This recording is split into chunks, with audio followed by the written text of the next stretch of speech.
Kita awali pelajaran kita dengan membaca Bismillahirrahmanirrahim. Hidayah dalam uraian Al-Quran dan Sunnah Rasulullah Sallallahu Alaihi Wasallam. Bapak Ibu sekalian, apa itu hidayah? Satu, sampai masjid ini pun saking pentingnya bernama Nurul Hidayah. Ustadznya Adi Hidayah. Apa itu hidayah? Satu. Kedua, apa keistimewaan hidayah? Pertama, apa maknanya hidayah? Yang kedua, apa keistimewaan hidayah?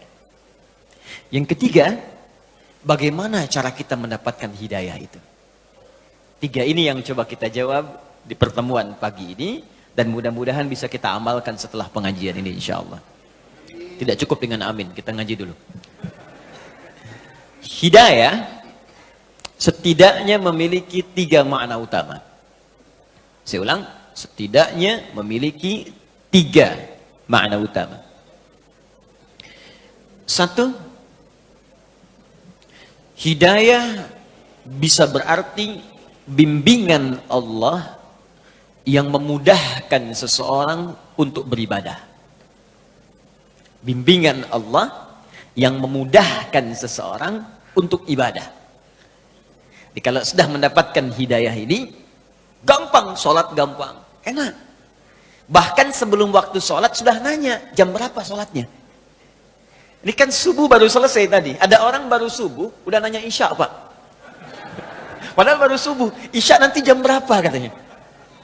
Sebaliknya kalau jauh dari hidayah, itu agak repot tuh. Jangankan adzan, qomat pun belum tersentuh. Ujung waktu pun belum nanya. Tapi kalau masuk Ramadan, baru sahur nanya buka. Buka jam berapa, baru sahur. Jadi hidayah, jika sudah didapatkan oleh seorang hamba, maka dia akan memberikan kenikmatan untuk mengejar kemudahan dalam ibadah.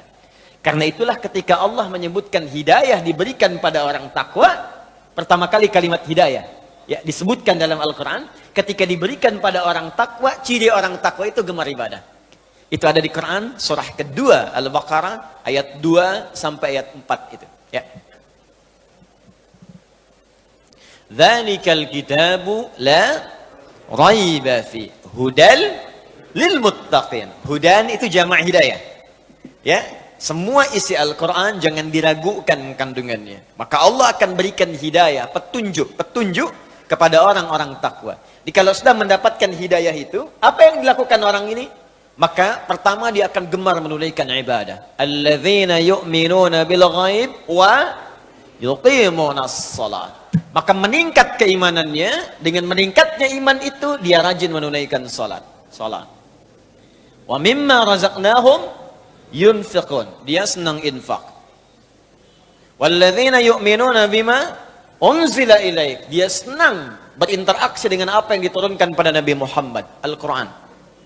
Jadi kalau hidayah sudah datang, Allahu Akbar, salat rajin, jangankan fardu, sunnah diburu. Infak rajin, bahkan punya anggaran, hampir setiap hari dia cari. Ya, bahkan dia siapkan bekerja itu bukan untuk jadi kaya Pak, kalau kaya biasa. Nabi itu dengan sahabat-sahabat yang pebisnis, pengusaha, pedagang, itu enteng Pak. Mengatakan kaya itu bagi umatku biasa, kata Nabi. Di kaya itu bagi orang Islam itu mudah. Yang sulit itu mengelola kekayaan untuk dipertanggungjawabkan di hadapan Allah.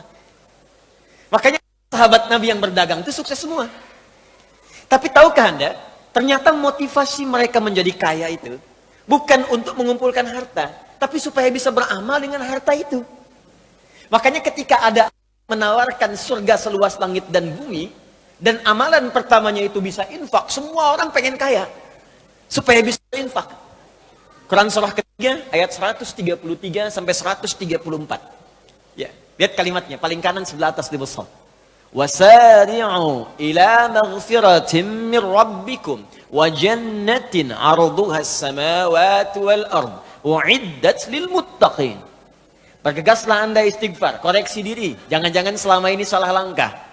Salah langkah menggunakan harta, salah langkah mengamalkan ilmu, salah langkah menggunakan tubuh kita. kaki salah langkah, mata salah pandang, tangan salah bergerak. Hati-hati.